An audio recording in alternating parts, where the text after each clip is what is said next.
नमस्कार. अगदी दाटसर आणि खूप टेस्टी अशी ही कुल्फी आहे. विदाऊट मोल्ड आणि कुल्फी स्टिक नसेल तर कशी बनवायची ते आपण बघूयात. सुरुवात करूया. सुरुवातीला फुल फॅट क्रीम म्हणजेच ज्या दुधामध्ये आपण पाणी टाकत नाही तसं दूध घेतलं आहे. 4 वाट्या कुठल्याही वाटींनी मोजून घ्या.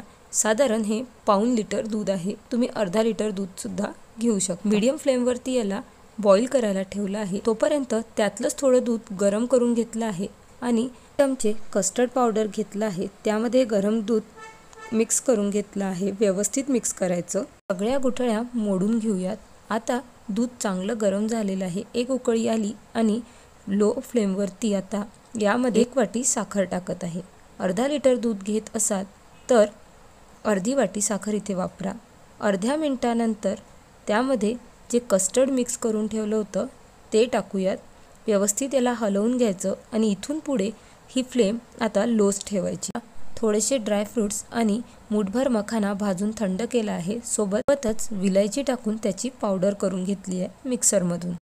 अर्धी वाटी मलाई जी असते दुधावरची साय म्हणतात ती यामध्ये टाकून याला मिक्स केलं आणि मगाशी केलेलं जे पावडर आहे ते आपण यामध्ये टाकूयात. 1 वाटी. तुम्ही अर्धा वाटी सुद्धा टाकू शकता. इथे आपण अगदीच कुल्फीही नाही बनवत आहोत त्यामुळे हे दाटसर आणि घट्ट हवं आहे. 2 मिनटं याला संपूर्ण शिजू द्यायचं त्यानंतर आणि थंड व्हायला ठेवायचं.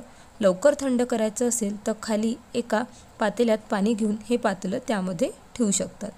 अगदी संपूर्ण थंड झाल्यावरती आता आपण याला एकदा मिक्सरमधून फिरवून घेणार आहोत. ऑन ऑफ मोडवरती 2 ते 3 वेळा म्हणजे याची कन्सिस्टन्सी ॲडजस्ट होईल. पूर्ण प्रोसेसला 20 ते 25 मिनटं लागतात. तुमच्या आवडीचा कुठलाही इसेन्स तुम्ही यामध्ये टाकू शकता.